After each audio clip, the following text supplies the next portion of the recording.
গল্পে চেনা, গল্পে জানা, তাকে নতুন করে আবার ফিরে দেখা। চেনা জানা অচেনা কিছু টুকরো পাতার কাহিনীকে ফুটিয়ে তুলতেই আমার এই গল্প কাহিনী।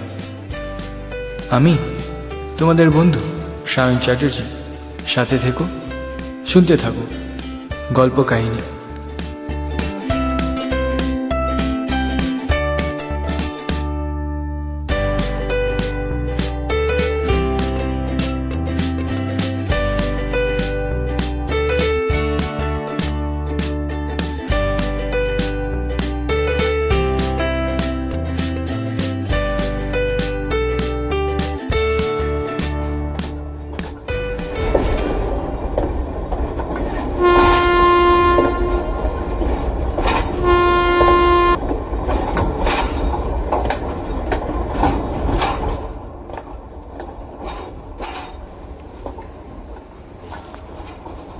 গত রবিবার সোদপুর থেকে বিধাননগর ট্রেনে ফিরছি।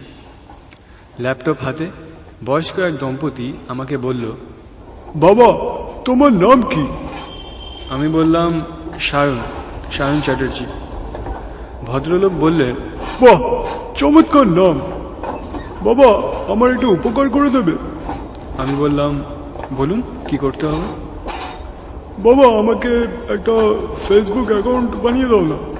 আমি বললাম, ওকে। জিজ্ঞাসা করলাম, কার নামে অ্যাকাউন্ট বানাবো? বয়স্ক ভদ্রলোক বললেন, কোনো একটা সুন্দর মেয়ের নাম দিয়ে দাও।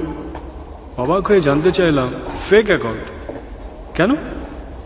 দম্পতি বলল, আগে বানিয়ে তো দাও, পরে বলছি। বড়দের কথা শোনা উচিত এই ভেবে আর কিছু না বলে অ্যাকাউন্ট বানিয়ে দিয়ে বললাম, প্রোফাইল ইমেজ কি দেব?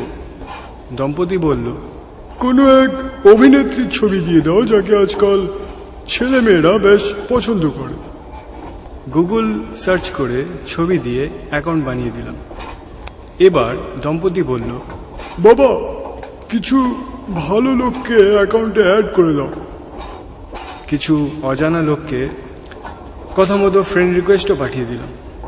এবার বয়স্ক ভদ্রলোক সার্চ করে নিজের ছেলেকে ফ্রেন্ড রিকোয়েস্ট পাঠাতে বললেন।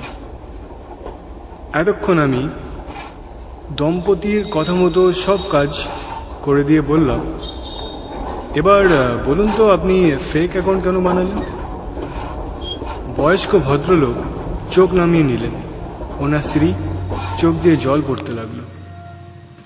বললেন, আমাদের একটাই ছেলে, বিয়ের পর আমাদের কাছে আর থাকে না, অন্য জায়গায় ভাড়া নিয়ে সংসার করছে, আমাদের কাছেও আর আসে না। প্রথম আমরা যেতাম মাঝে মাঝে, কিন্তু ও খুব বিরক্ত হতো, বলতো ওর বউ পছন্দ করে না যে আমরা যাই। বললো, তোমরা তোমাদের মতন থাকো আর আমাদের মতন শান্তিতে থাকতে দাও। কত অপমান সহ্য করেছি, আর সইতে পারি না, তাই আর চাই না।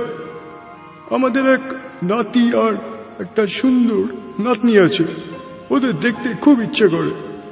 কেউ একজন বলল, লোকরা লোকই ফেসবুক ফ্যামিলির ছবি দেয়, কোনো অনুষ্ঠানেও গেলে তারাও সেই ছবি দেয়, পরিবারের ভালো মন্দ সব জানায়।